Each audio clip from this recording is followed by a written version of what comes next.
Welcome Trinidad and Tobago to our News 4 report, a product of the Government Information Services Limited and the Ministry of Communications. I'm Joseph Lopez. Let's take a look at the headlines.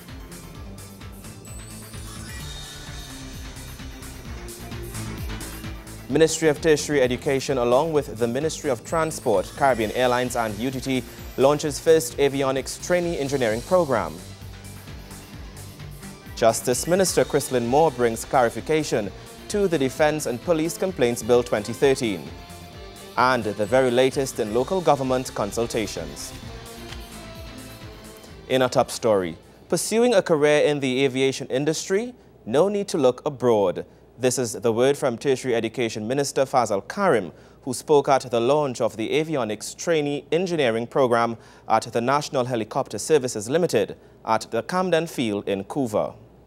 16 eager participants will immediately embark on training for the Aircraft Maintenance Engineer's license at the National Helicopter Services Limited at Camden Field in Couva. This, as the first program of the Aviation Institute of Trinidad and Tobago, was formally launched following an MOU signed among UTT, CAL, MIC and the National Helicopter Services Limited, as well as the Trinidad and Tobago Civil Aviation Authority. Tertiary Education Minister Fazal Karim is emphasizing the timeliness and relevance of such training, noting that since Trinidad and Tobago is the Caribbean leader in the aviation industry, it is an area that holds significant potential for development. Just 10 months ago, we signed an agreement, and I wish to also recognize at that time the assistance and contribution of the Honorable Minister of Transport, Honorable Devan Maharaj. And we signed that agreement in the hangar of Caribbean Airlines Limited. 10 months subsequent to that, we are in another hangar. We are now launching formally the Aviation Institute of Trinidad and Tobago, the first of its kind in this part of the world, both in terms of the fixed wing and the rotary wings. The AML modules, this program that we are going to start today, will involve avionics electrics. It will involve instruments, radio communication and navigation, autopilot, all of which can form part of a Bachelor of Science degree in aviation technology and can be offered as a standalone. So that what they are doing here today and what we are starting is we are planting this seed, and we know for a fact that we are going to reap the harvest with our boys and girls, our men and women, who will be educated and who will find well-paying, sustainable jobs. Couva North MP Ramona Ramdial says this initiative will be a huge benefit to students in this country who are desirous of pursuing avionics studies. This particular course that is going to be offered through UTT was a course never before offered in Trinidad and Tobago. As you know, most of our aviation students have had to go abroad to be trained in different aspects of flight and flight training. And I want to say that I, as an MP, we have been privy to students coming into our offices to ask for financial help with respect to going to flight school. As you know, Florida has one of the best flight schools, but it's also very expensive. And as an MP, I have had to source financing for some of my students in my constituency who are unable to afford such studies. So this morning, Senator and Minister Sharma, I want to especially commend you guys for having the foresight to make this course all involved in Trinidad and Tobago and having our students be privy to having this as an option and an opportunity. Jamie Balbosa, who is the only female in the team of trainees enrolled in the program, says she's excited to be part of the program and grateful to government for this new initiative. I think it's going to be a great step for aviation in our country.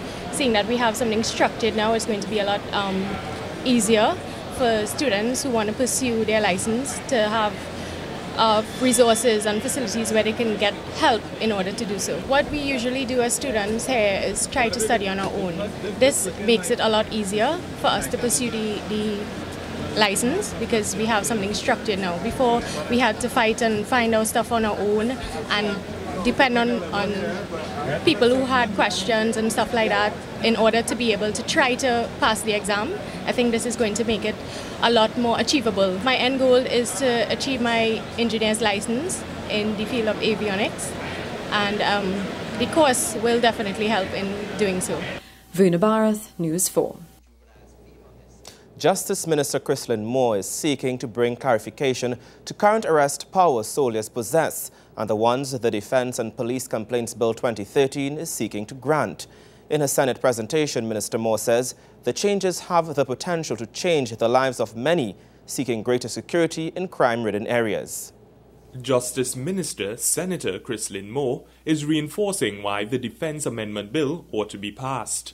Speaking in the Upper House on Tuesday, Minister Moore explained the need behind giving members of the Defense Force similar powers of arrest as the police.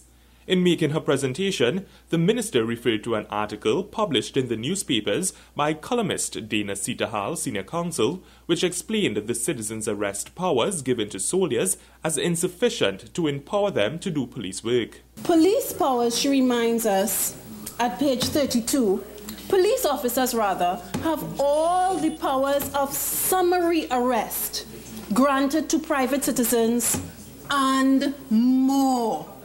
It is a superior power, this police power. It is not equated to the powers given by citizens. Otherwise, why bother to have police officers when everybody has these powers anyway? We could all go in and volunteer and be police officers for the 4 hours of spare time that we have. Minister Moore compared the move to give members of the Defense Force such powers to that of Jamaica. She also hailed the decision as one to impact positively on the lives of those living in communities ridden with crime. Our CARICOM neighbors, Jamaica, took measures to diversify military functions to include law enforcement powers. In response to what? A rise in crime. This is a response to a rise in crime, and there is no shame in that. The government is charged with the responsibility of meeting challenges like this. I take Senator's point that the governments are well-intentioned and sometimes things work and sometimes they don't. But government must not be faulted and government must not apologize for saying this is a step in response to a rise in crime. In fact, government is to be applauded for taking a step. When living in a crime-saturated community, one will take any positive action to be relieved of the crime fear which have overtaken some of these communities. In comparison to those who live in gated communities, Senator Hines, gated communities, having the privilege of guards and dogs, surveillance system, and with the influence to have a police present on round-the-clock patrols, they are the ones who argue against amendment of the Defense Act to give soldiers powers of arrest. Minister Moore adds that the measure has shown success in these communities and it was the responsibility of the government to make the move a legal one. She urged her colleagues in the Senate to support the legislation. You use an illegal mechanism to suppress crime and then say crime has gone down. So don't use the illegal mechanism or leave it illegal. That is illogical. If we admit that the measure works, then let's put it on a proper footing. We've benefited from an illegality, but we are the legislators. Let us make it legal. That is our responsibility. Do the right thing because it's the right thing to do. Do the right thing, as my friend says, because it is the right thing. Yeah. For News 4, I am Nikolai Edwards. After the break, Pagua celebrations in Tunapuna. Stay with us.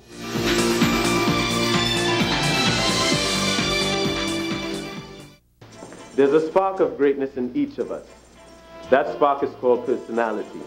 Individual gifts and talents provide the fuel to set that spark ablaze. Each child has the right to an education which values their personality and nurtures their talents, while teaching them to be respectful to their parents and their cultures.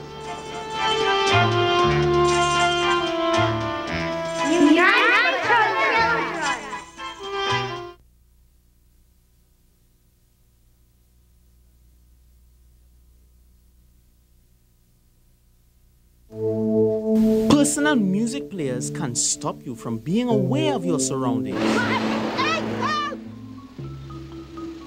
Always be aware of your surroundings and periodically look over your shoulder to prevent anyone from sneaking up on you.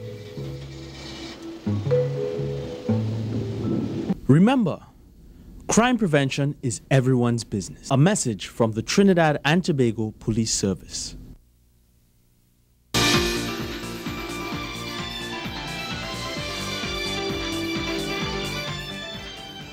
Welcome back. The annual Children's Phagwah celebrations at Tunapuna Hindu School were filled with smiling children covered in rainbow colors, as well as traditional singing, dancing, and even tassa drumming. One aspect was missing, however, special guest Prime Minister, the Honorable Kamala Prasad Bisesa. However, local government minister Suraj Ratan Rambajan, speaking on her behalf, reported that she had to cancel all her weekend engagements due to the flu. Mrs. Prasad Bisesa was present at the 2012 celebrations of the Hindu Spring Festival and in 2010 when she was opposition leader. For the first time in our diverse and multi-ethnic Trinidad and Tobago, 3 religious festivals were celebrated this weekend: Spiritual Baptist Liberation Day, Easter, and Phagwah.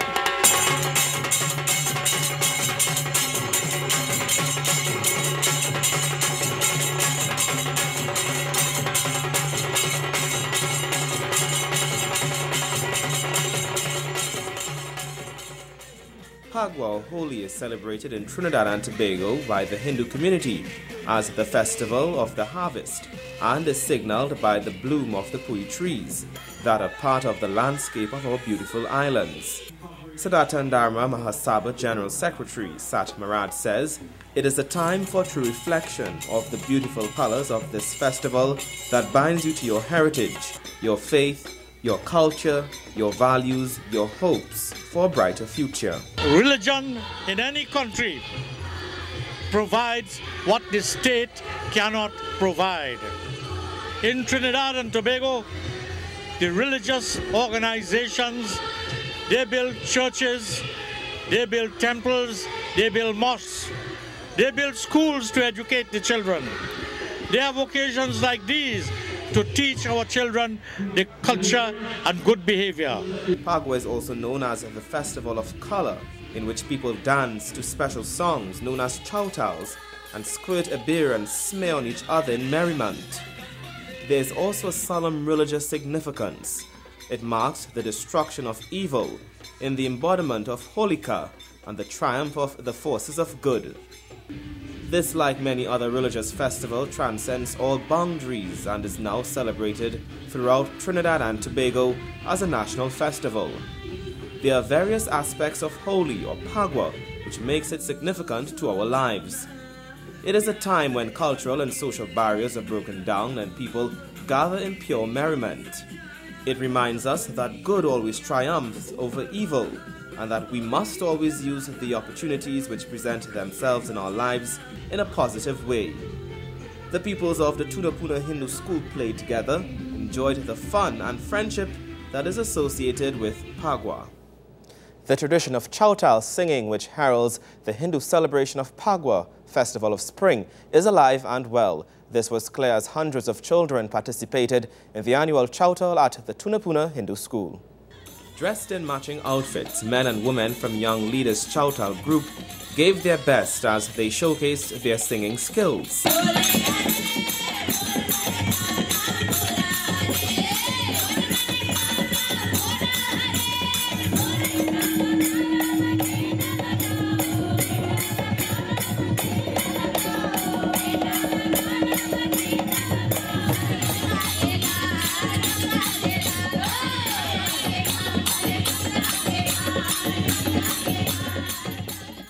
Chowtal is a special folk song performed during the Phagwah celebrations. The high-pitched songs are usually accompanied by the dolhak and produce a rich cultural blend of talent and skill.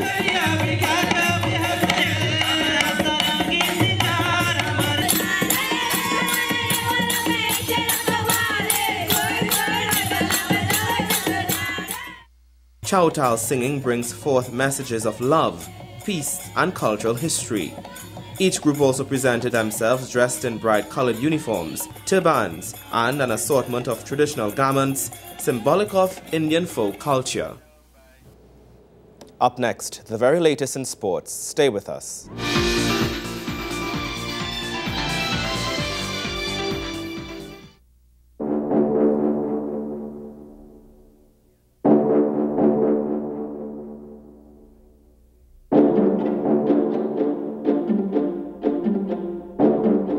I think it's a great danger for us to keep stereotyping where violence occurs and where violence against women and children occur.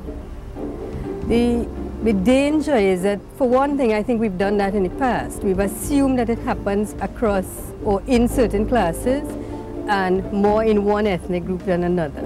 I think when we do that, we do not confront the real reasons why violence occurs, and we may also not confront the different ways in which we have to deal with violence culturally.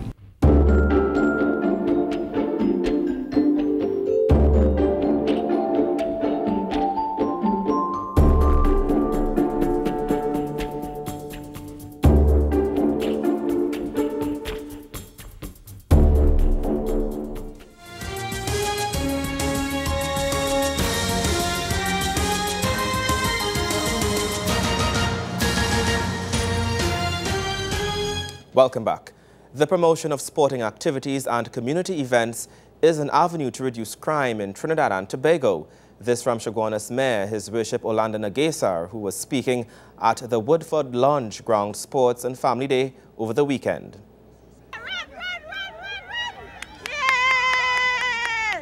The Bar of Chaguanas was the place to be this Easter vacation. Scores of families came out in full gear this Good Friday morning in preparation of the fun events planned. Cricket, track and field, Easter dress pageants and prize giving were just some of the activities at the Woodford Lodge Ground Sports and Family Day. His Worship Orlando Nagesar says events such as these can help prevent crime and many other ills in society. This we always mention is to bring the community together, bring the young people together, let them engage themselves in worthwhile discipline like cricket and football and basketball and whatever it is. So ladies and gentlemen, this is one way we feel that we can tackle crime. This ground was properly lit about 1-2 years ago with the aim of providing healthy lifestyle. And today this sporting event actually is aimed at propagating healthy lifestyle among the young people. The mayor described the atmosphere in Chaguanas as one of excitement and togetherness. There's scores of activities all over the corporation. As a matter of fact, as I speak to you now, there is Super Sixes competition sponsored by Carrie Brewery that is taking place at Monroe Road. I was there this morning. Tomorrow, the Police Youth Club will be sponsoring, will be having their sports there at Edinburgh 500. And there are many other activities during the weekend within the borough of Chaguanas. He's further emphasizing the importance of exercise in leading a healthy lifestyle.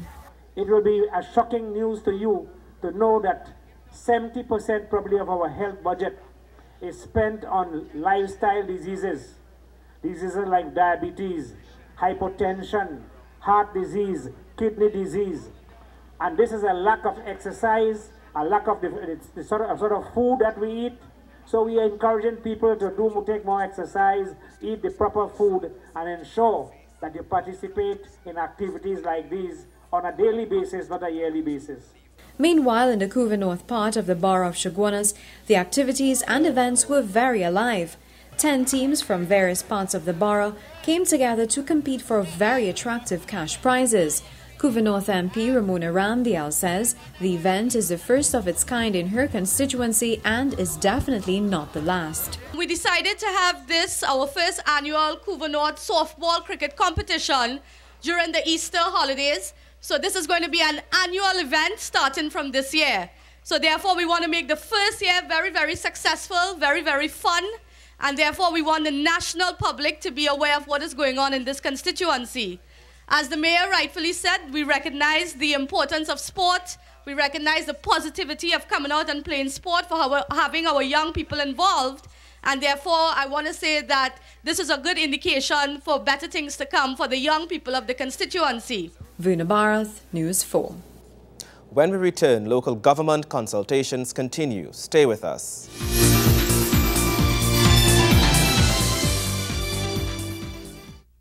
The Homo sapien, we'll call him Mark. It spends its days trying to attract a mate. Success. What follows is a series of celebratory actions unique to this species. Every Homo sapien has their own way of displaying themselves to attract a female.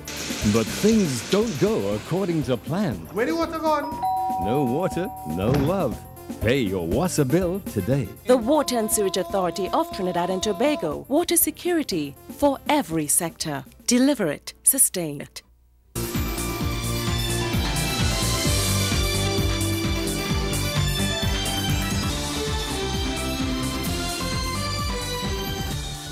Thanks for staying with us. As the consultation process on local government reform continues, Local Government Minister Dr. Suraj Ratan Rambajan says proposed changes seek to remove current bureaucracy that prevent corporations from enabling full powers to provide for the people.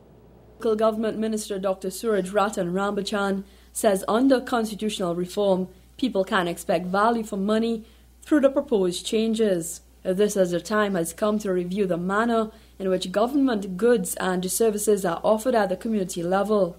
During the fourth consultation on local government reform held in the capital city of Port of Spain, Minister Rambajan says such transformations will result in better communities nationwide.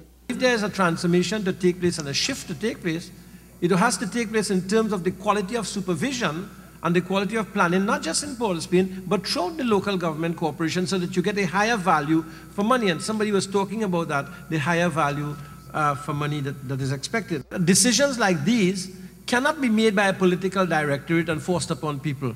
It is decisions that must come from consultation with people, that people must be able to say, yes, I'm willing to do that. But if you link it with the point one of my friends was making, they must also engage and share in the process of strategic planning and strategic visioning for the community, so that they can say, this is the strategic vision, this is the strategic plan, and I'm willing to fund this because I know that there are going to be returns.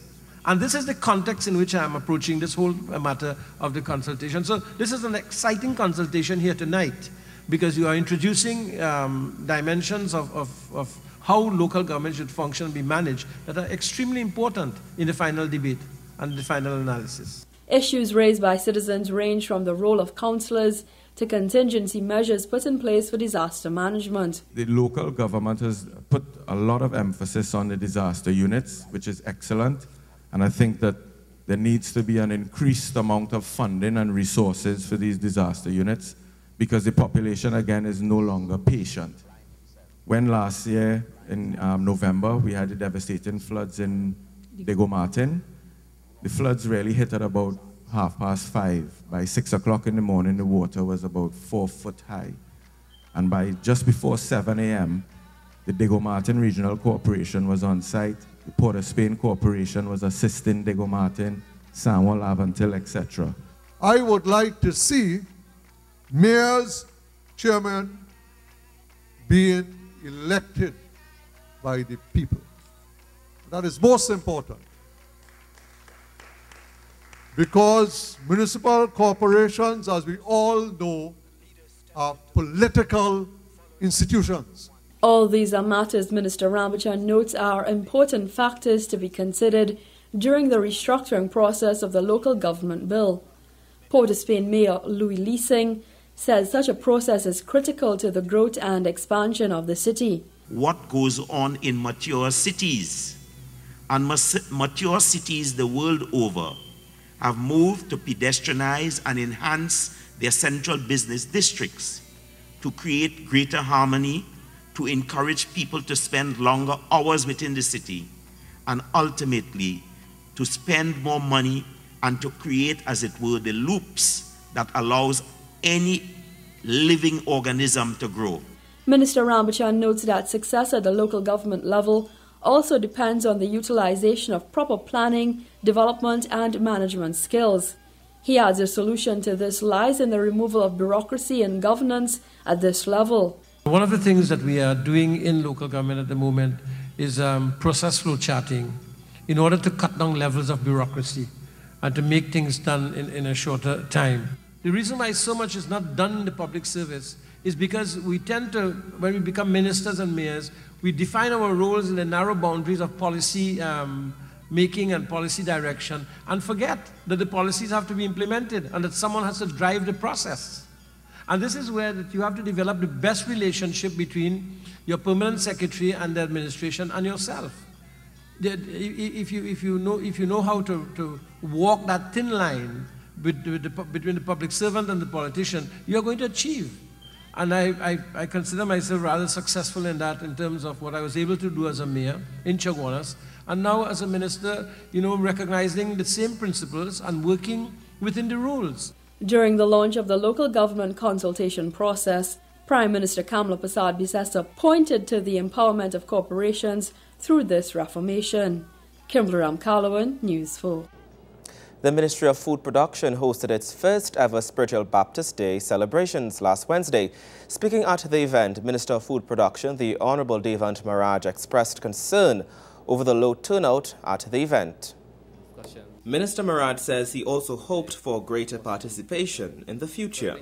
We have started, albeit very small, in the Ministry of Food Production. I'm surprised that with a staff of 4,000, if we have 40 persons here, we have plenty, but everything starts small and then from there it grows. So I hope next year we continue to get more and more participation from the staff. I think perhaps they're a little bit wondering what it is really doing, coming and celebrate and observe Spiritual Chapter Baptist. During his address, Bishop Wayne Jones of the St. Francis Spiritual Baptist Cathedral says, "We are all one people who desire the same thing." We do almost everything that every other religion do. One of the things that we say that we are probably one of the most unique, because within the Spiritual Baptist Church, if you look at us, you can see almost every other religion that exists in Trinidad and Tobago. We has that ability to adapt whatever they do and work it for the betterment of the Republic of Trinidad and Tobago. He says we are all looking for humanity within this land. Just recently I was in Port of Spain. We had a march from Woodford Square to the Queen's Park Savannah, a youth rally, and then a prayer for the nation. And I remember a man came up to me and he said to me that this is something that we need in Trinidad and Tobago. And so I said, exactly what you're saying. He said we need to have the Spiritual Baptist people praying for Trinidad and Tobago, to bring back our land to where it was and to bring some sense of safety in our land. Bishop Wayne Jones says his cry and call is that this is our land, and according to our anthem, is a land where every creed and race must find an equal place. And that story brings us to the end of our News 4 report, a product of the Government Information Services Limited and the Ministry of Communications. I'm Joseph Lopez. Thank you for watching.